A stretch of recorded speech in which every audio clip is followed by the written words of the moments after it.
Hello, everyone, and welcome to today's performance assurance webinar. My name is Jenny, and I'll be facilitating today's event. Today, I'm joined by Anton, B, Nirav, Amy, and Daniel. And just before we get started, I do have a few housekeeping things I want to go through. So the event will be recorded. We will be doing breakout rooms, however, and those won't be recorded, but everything else and the slides will be available on the rec portal. We will be using Slido quite a bit today. So we ask that you scan the QR code that I will send that I will show in the next slide. And there will be opportunities for Q&A throughout. So at any point, just put it into Slido or raise your hand. And yeah. So this is the Slido QR code. And I'll also pop a link in the chat.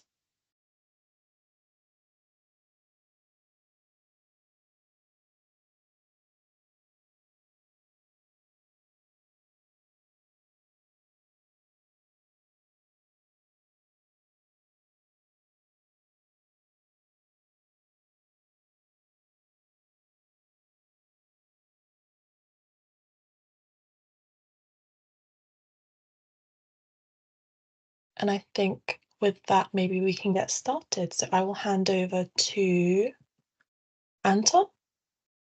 Yeah, and thank you so much for coming. We're really keen on getting some views and input from those involved in the market and shaping how the PAF service evolves. Every time we do a webinar, we try and think about these questions that you might be interested in having answers to. So the kind of things that we tend to bring are, what do I need to do? People kind of do want to know those areas, but also some of the stuff that you might not see that happens in assurance that benefits you. So, for example, how's my reputation being protected? How is the rec improving things? And fundamentally, it is for market participants and consumers. And do I get the services I expect? Because a huge part of our work is focusing on rec service providers. So if we just step on, if we step onto this slide, we wanted to check in to make sure we pitch things at the right level. So we've got a little quick poll just to work out how familiar you are, which might help us communicate in the right way with you. So hopefully that is now available, and we will be able to look.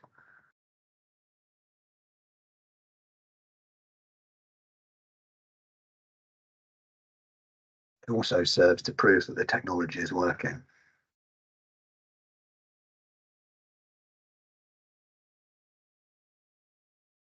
Right, so we have a mixture.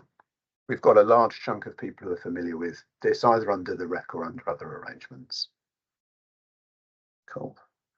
And we have lots of people who can do a Slido poll.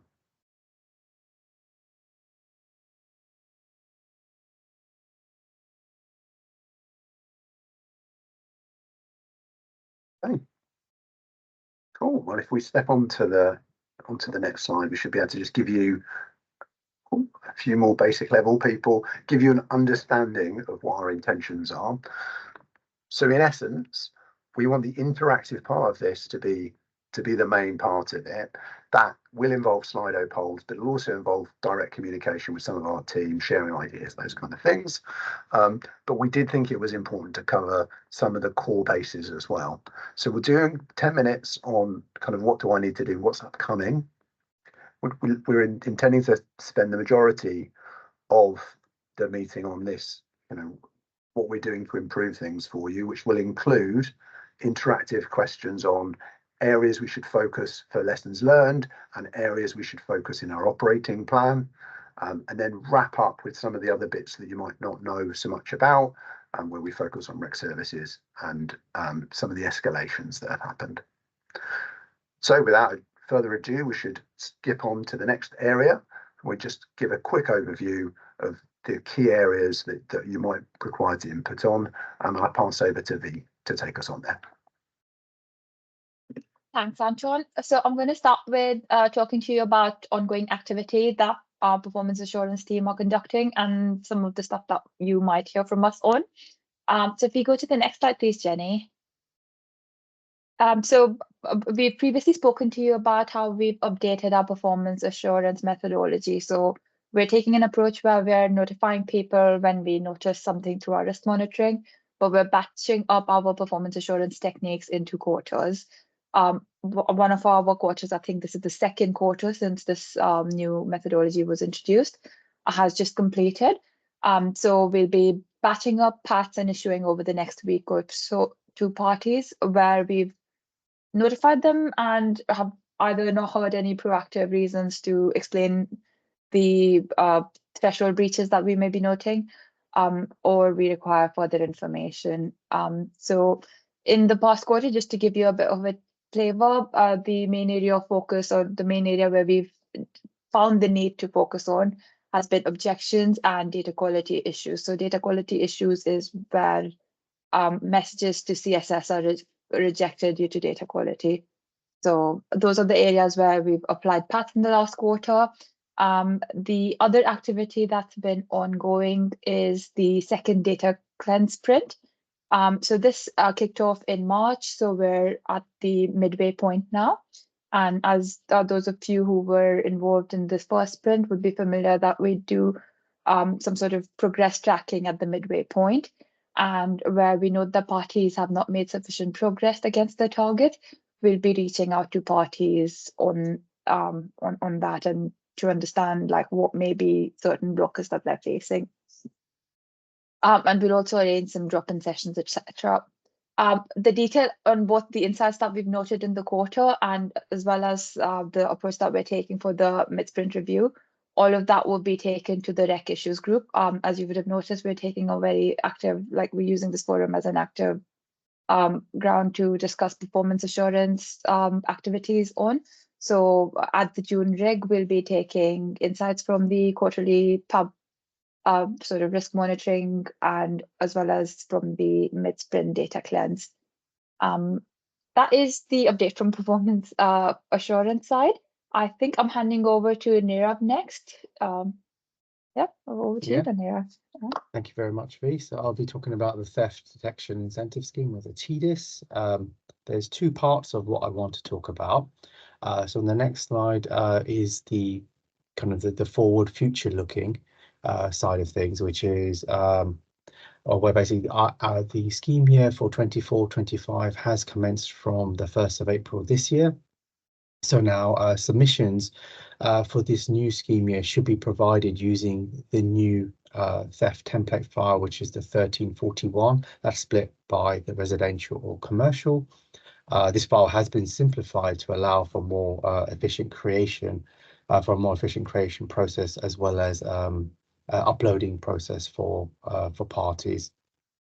As a very quick summary, the header block and the trailer blocks have been removed to provide a bit more simplification to the file. The specification of the files can be found in the Performance Assurance Catalogue, or the PARC. This can be found in the REC portal.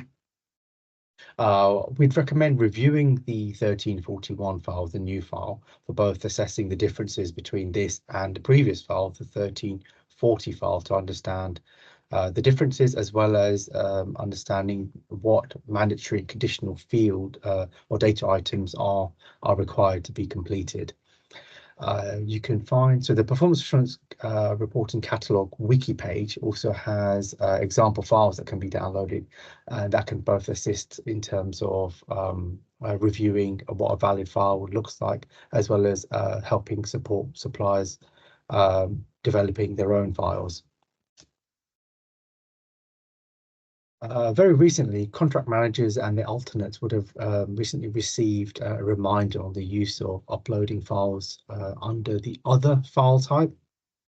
So as a summary to that comms that was sent out, there's been various reminders that have been communicated out during the theft year, that all files must be uploaded to the portal using the relevant file types in order to be processed. So files uploaded via the other file type are not actively monitored and not automatically processed, and hence don't contribute to a supplier's target. This other option should only be used by parties when instructed by the code manager. Normally this occurs when when actively supporting file validation issues in conjunction with a help desk ticket. So please, what I'd say is please use the relevant file types to upload your files. So that was the looking forward. Oh, I can see a hand raised. Yeah, it was just Angela. A quick question. If you instruct us to raise it as other, do those files get included then? So if via the service desk ticket you get instructed by one of our colleagues to raise it by other, that'll be for troubleshooting purposes. So Yeah. It's more for troubleshooting the file and making sure it does load successfully. So the whole use of that process is to then make sure the file does get uploaded back under the correct file type. Okay, fine. Yeah, so ultimately it wouldn't stay, because we've done some under other and as directed, and then obviously now been told they're not included. So I was just wondering if you're saying there, use it if you're instructed, but from what you're saying is we'll temporarily use it as other till you can troubleshoot it, and then it will get moved to the correct one. So Yeah, it would be included then. And that'll be Perfect, as thank part you. of an active service desk ticket. So only if you're instructed to do so, please use other. Perfect, thank you. Thanks.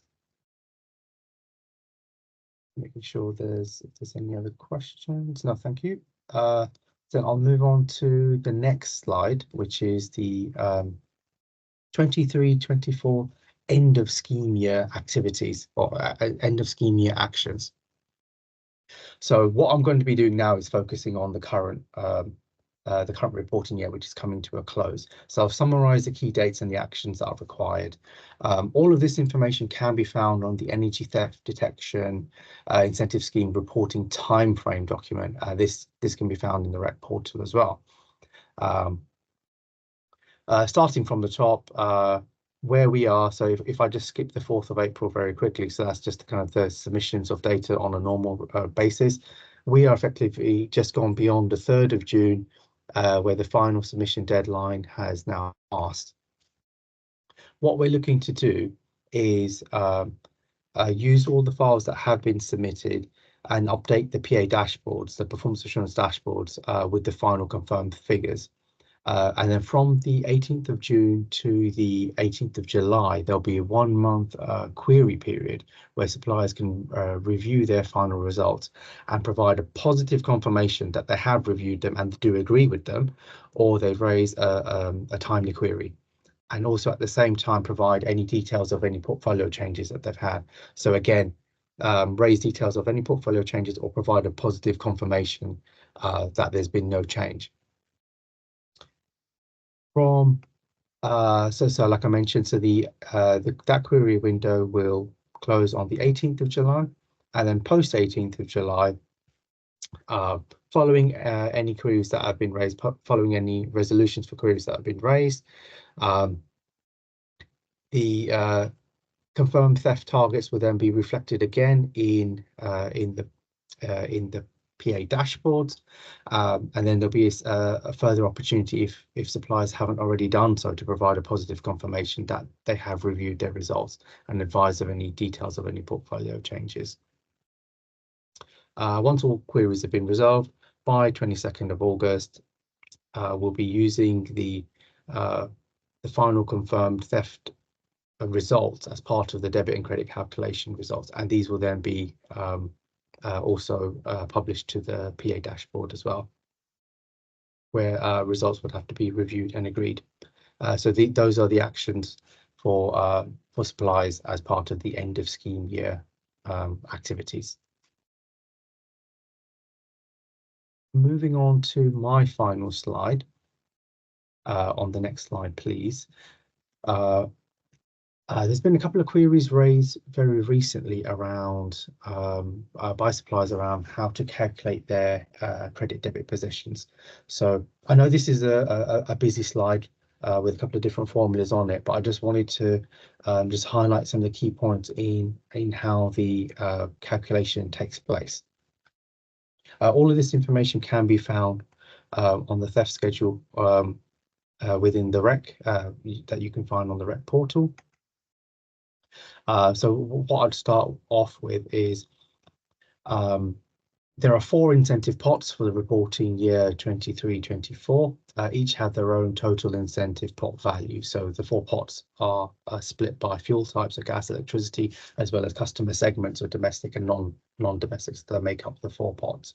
So total incentive pot for each of those pots that I've just, so the total incentive pot value for each pot is the theft detection value multiplied by the total theft target for that pot. So multiplying those two together will give you the value for your total incentive pot, and that's a monetary value. Using that, I'll just reiterate or remind everyone that the TDIS scheme operates a net zero sum flow of money. So basically what that means is any payments to suppliers who perform better than average at finding thefts are funded by those that perform worse than average. So all flows of money then net back to zero. So all money's in equals all money's out. That leads on to the final formula at the bottom of the slide, where what I just wanted to highlight is so this is where the key point here is how each supplier performs against their peers. So if I just start with the division in the middle of the formula, where what you'd want to do is you'd want to divide your confirmed thefts for the scheme year by the total number of thefts for that specific pot, and then you can multiply that by the monetary amount of the incentive pot value, which I've just explained. That will give you an idea of the overall or the subtotal of your credit debit position. That's then subtracted by your supplier market share. That's also then multiplied by the total incentive pot value. That would effectively give you a position of whether you're above average or below average, and then give you an idea of what your credit and debit position would be.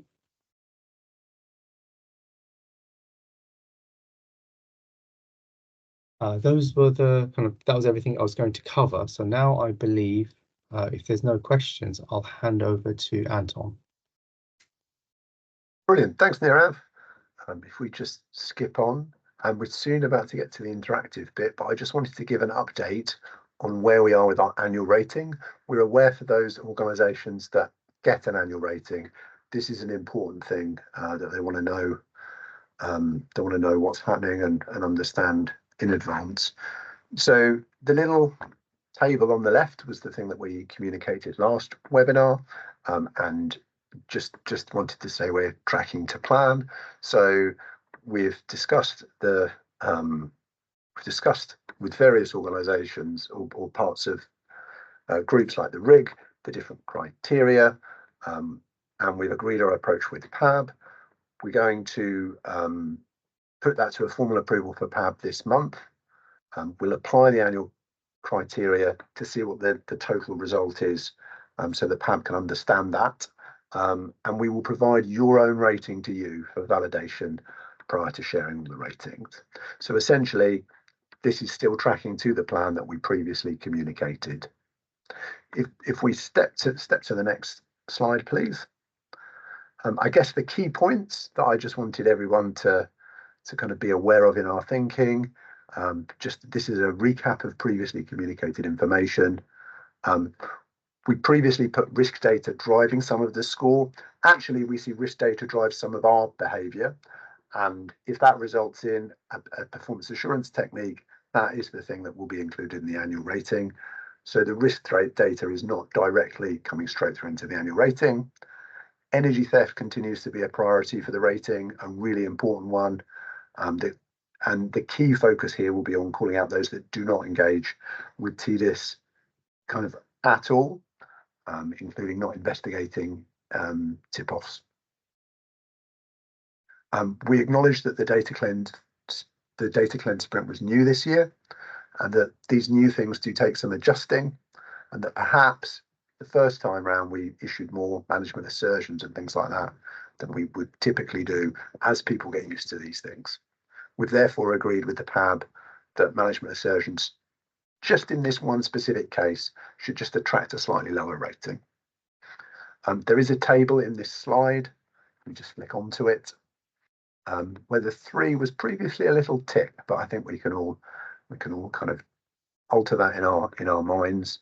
But this kind of shows the indicative allocation. So if I just indicate the top line, so if you were agreed an action plan because we identified some issues with your performance, that would drive you to get a minimum weakness, minor weaknesses.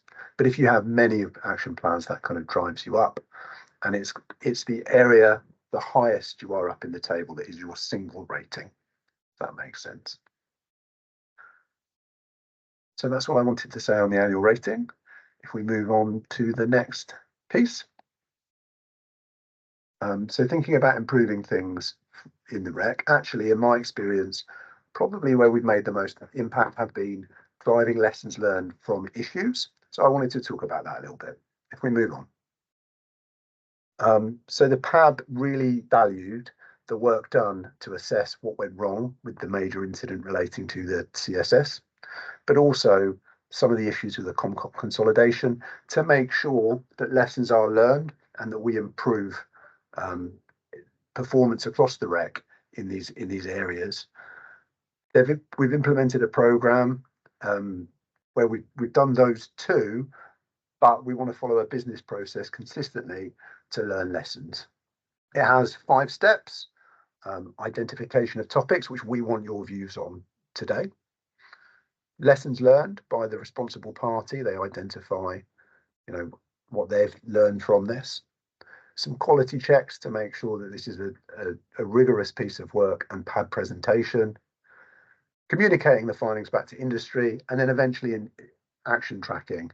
I think that's a core function for our role, to make sure that things actually do drive into benefits. I think that's absolutely fundamental. So you'll see the 2 that have happened in the past, where their status are. We do a lot of action tracking on CSSP1 because there were many actions identified, but we will be moving into that stage with the ComCop lessons learned soon as well. So if we just step to the next one. So what lessons have been learned to date? The first one was on the CSSP1. Many of you will have been invited to comment on that. It identified 23 actions jointly with RECO. And actually, these identified some fundamental system limitations. So in a way, like clearly the incident was not good, but in a way, flagging up and recognizing technical issues that can be addressed and drive more consistency of performance has been a really good thing overall. You can see the full document on the RECO website, and we are in the process of making sure each action identified actually gets delivered. In terms of the ComCop project, this was a project to consolidate several codes which did have some issues that required some rework. And on the screen, you can see that RECO have identified issues there with tight timelines, a procurement process that needed a deeper evaluation than originally expected, limited availability of expertise, and a need to improve that stakeholder engagement. They've established 5 recommendations for future, and we're going to work with them to confirm that these are being embedded so that these lessons are genuinely learned. You can see the full paper on the April public PAB papers, which is a more fleshed out version of what I've said. Now, if we step on to the next bit, it's all good us identifying lessons learned, and we have a particular viewpoint, but really there may be areas that you think really would benefit from this treatment, and we can put them on a list and work through them. So essentially, we would like you to think of what could be a success that should be learned more. We should do more of that, or a challenge that we should learn from the challenges faced and embed improved practices across the relevant parties. This can be service provider parties like RECO and DCC. It can be, you could just be celebrating a success if you wanted to celebrate it in your own organisation, or an organisation that you see maybe in a different party category. That totally is acceptable. So we've identified a few of the topics, and we don't have to do them all, but it's good to give a longer list to the PAB to pick the right ones. So some of the areas that there might be learnings are from the market schemes. Certainly we do see information security incidents at parties that we see through the inquiry services. To protect the inquiry services, we could suggest, what have we learned from this? What vulnerabilities ways parties might be attacked, and what kind of things they could do to prevent them. It's easy for performance assurance to be quite negative. There have been many, many successes of faster switching. Maybe we should call them out, identify them, and see where they could be pushed across to other parts of REC arrangements or other programs. MHHS springs to mind. Another success, I think, has been the RIG. So why was RIG successful when many other areas weren't successful, and how can we do that better and get more proportionate engagement? These are the kind of things that we think of as good lessons learned. But I guess that hopefully on Slido, what other things should we be adding to the list? What would you really benefit from a professional review and challenge of, to try and work out how we drive up performance? As Anton kind of alluded to earlier, there's so many broad activities that we do. We're working with lots of stakeholders, so we're really keen to get your views. Just a disclaimer, so on the Slido, I think you'll see all the questions at once. If you have already answered lots of them, that's fine, but if you could just pause and wait for me to kind of go and explain each question, that would be greatly appreciated. So the first one is obviously around focusing on faster switching and more reliable switching. So this, will really help both consumers as well as providing, a level playing field for all suppliers. So we've got a rating, a scale of 1 to 5.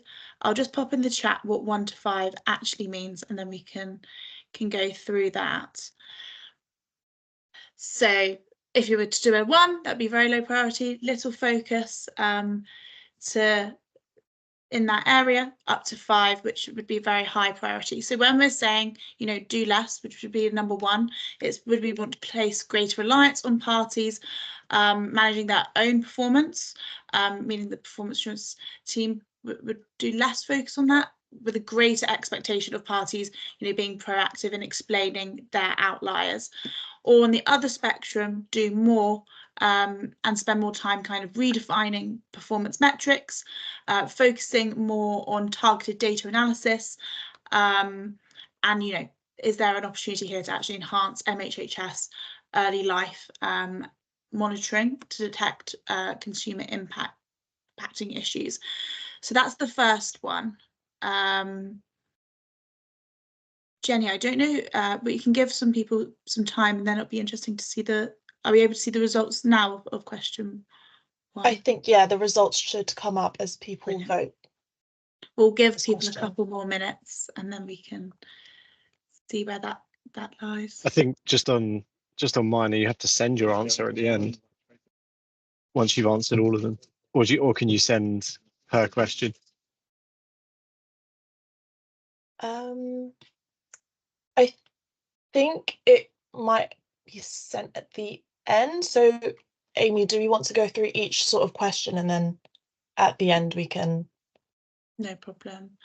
If anyone has any questions on that first one, please do let me know. Again, we're going to go into breakout rooms at the end of going through these questions to really understand kind of why people might have put a certain score. So the next one was focusing on data quality to avoid organisations having to pay to address issues caused by others and consumer issues. So here, if you put fewer, that could be fewer data cleanse sprints, continuing to focus on, the current existing reports, whereas the other spectrum would be maybe we need to do more data sprints and broaden what it actually covers and the types of data.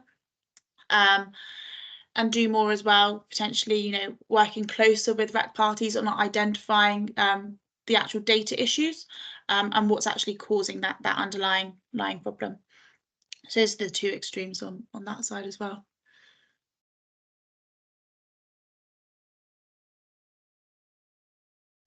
Then moving on to the third one. So this is all to do with rec service providers. So is overseeing the performance of rec service providers and driving service improvements so that rec parties get the quality that they expect for the funding level. So here for do less would be focusing on accuracy of reporting and transparency for rec parties and influence the rec budget through that vary. And also, if we were to do less, it means that we just rely on existing financial incentives to manage performance. Or there's the other spectrum where it's actually we could do more and actually focus on making sure rec parties diligently analyse and address root causes and increase focus on security and reliability of the services. So that's what we could do in that space. Just 3 more to go. So this was the creating incentive to counter energy theft. So here do less would be focus on transactional processing of incentive values, to the do more, which would be, ramble sample checking to confirm theft submitted, and also working on how we can actually improve that incentive scheme and potentially align various incentives.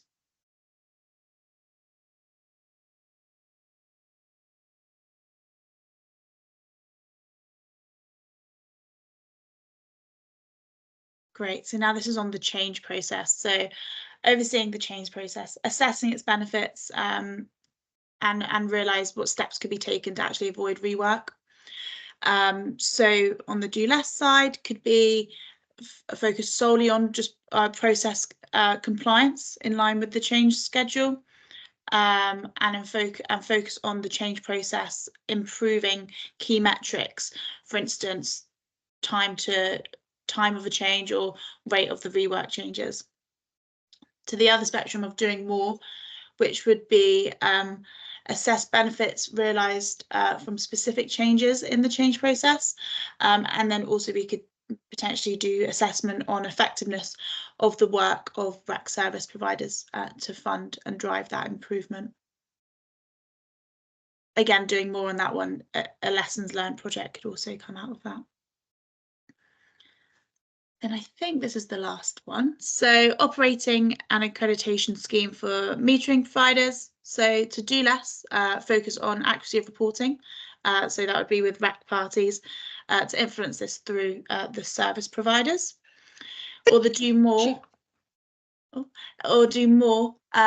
We could, potentially provide reports to industry explaining common issues and how they can learn from this and improve and drive performance. Or we could consider the assessment of processes to deliver accurate metering data within the scope of the scheme. So that's a couple of examples. Another one of doing more would be a greater focus on the quality and the provisioning of the metering audits, and including a satisfaction score after each metering audit. Then lastly, I'm not sure if there's a last one. Is there anything else that you feel that would be of value that is not being captured that we've just gone through? So I can see a couple on screen there already.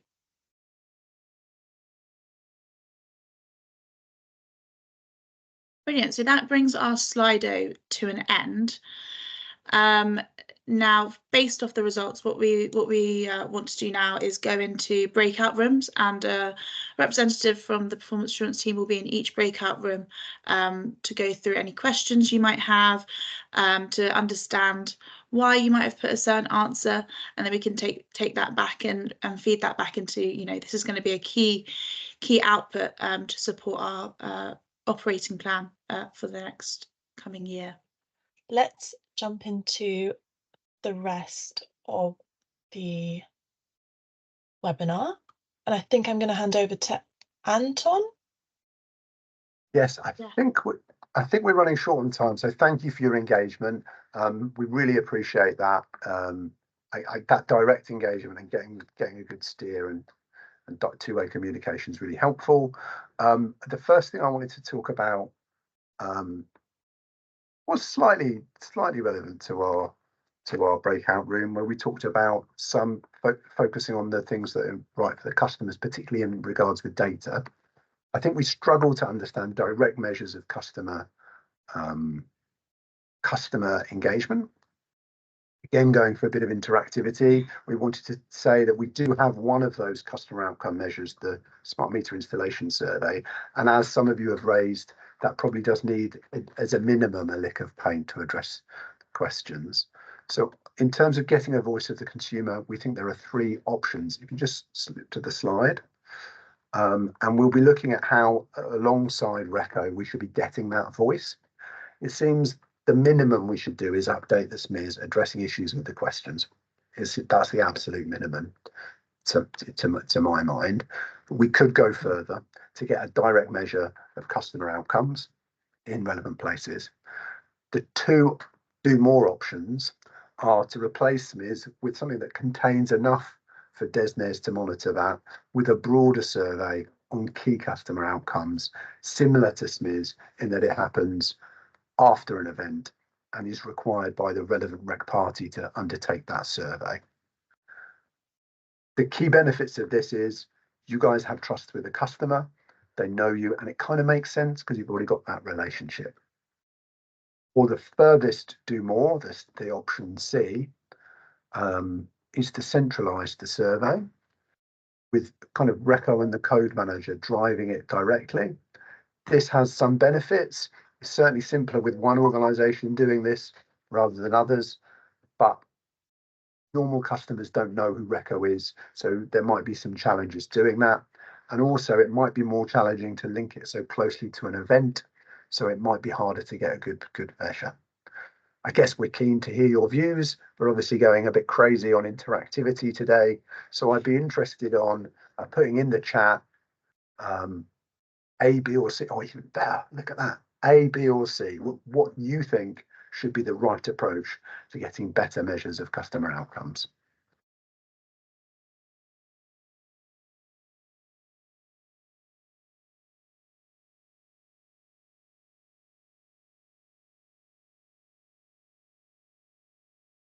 (50-50) at the moment. Somebody's going to have to sway it one way.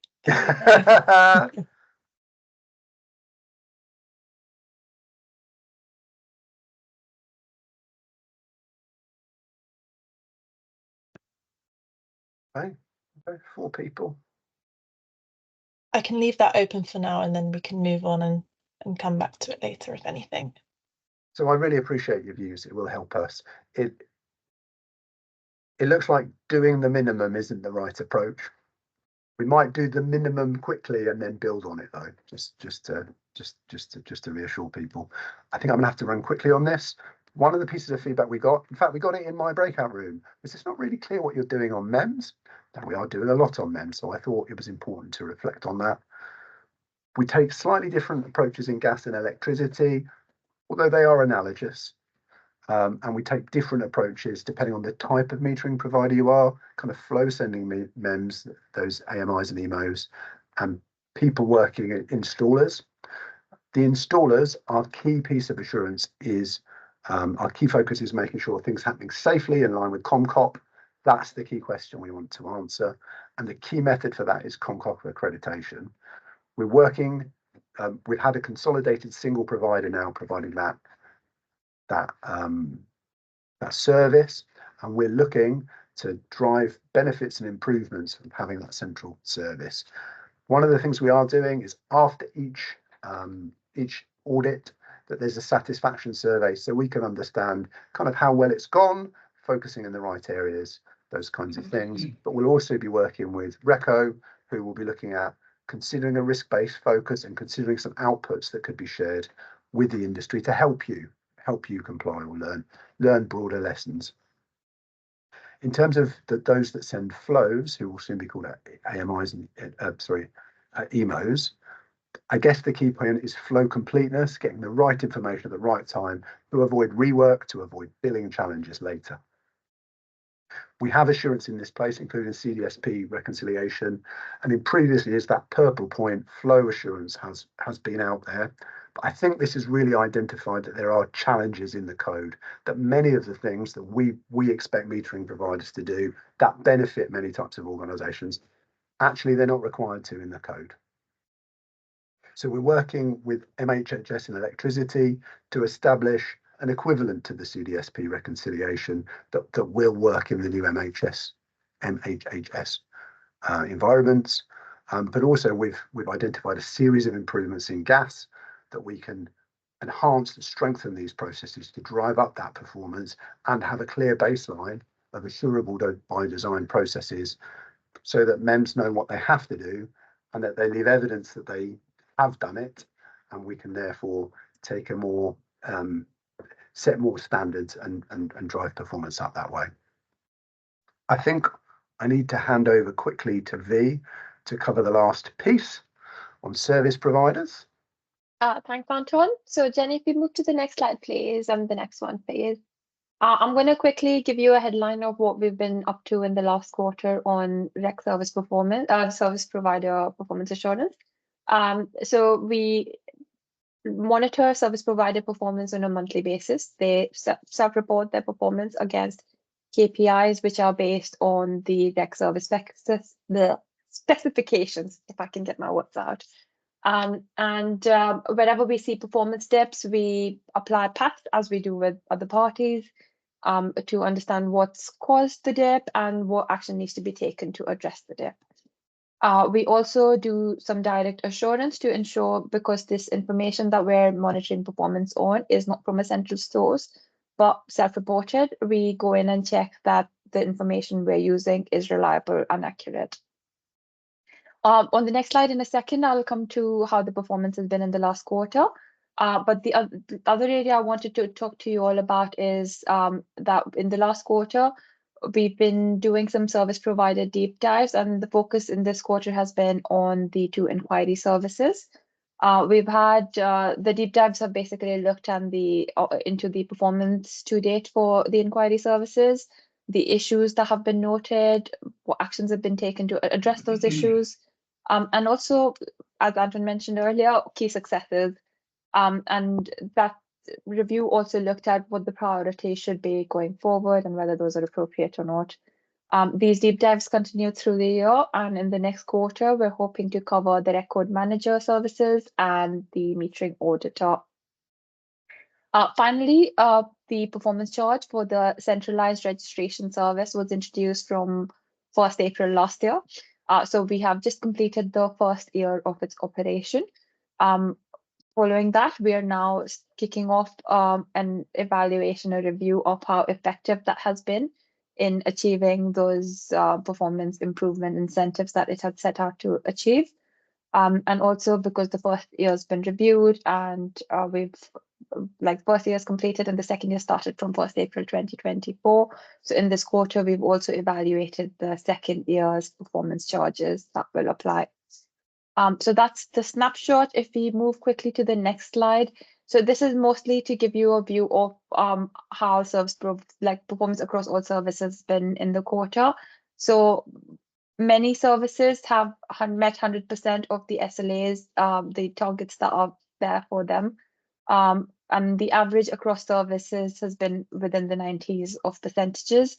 There are some dips that we've noted in the quarter, which are outliers, and for those outliers, we've taken action with PAB, we've applied PATs, we've issued action plans, and we're monitoring, that the performance improves. And those 82% and 72% that you sort of note as the dips, they're not spread across the services. It's isolated events with 1 or 2 services and 1 or 2 particular areas within those services causing those dips.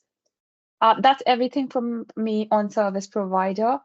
Am I handing back over to you, Anton, for...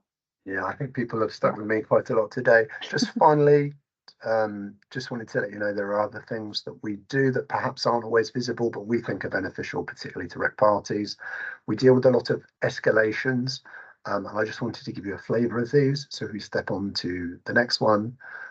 So there have been disputes between different switching service providers around performance that has been taken to PAB with specific actions had identified.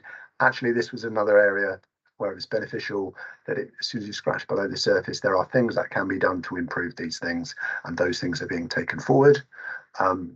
Escalations by rec parties who operate in niches to try and make sure that the future approach to qualification with respect to MHHS considers these different niches and thinks about like balancing proportionality versus facilitating competition.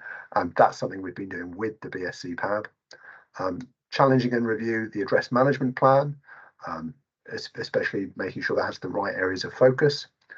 Action taken to address the delayed delivery of a specific technical change by a service provider, and escalations related to a mass change agent that had operational impact.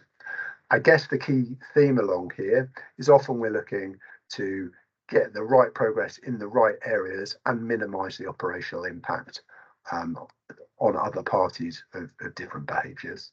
So actually, hopefully you'll see the PAB and the performance assurance provider are spending a lot of time trying to drive those things up.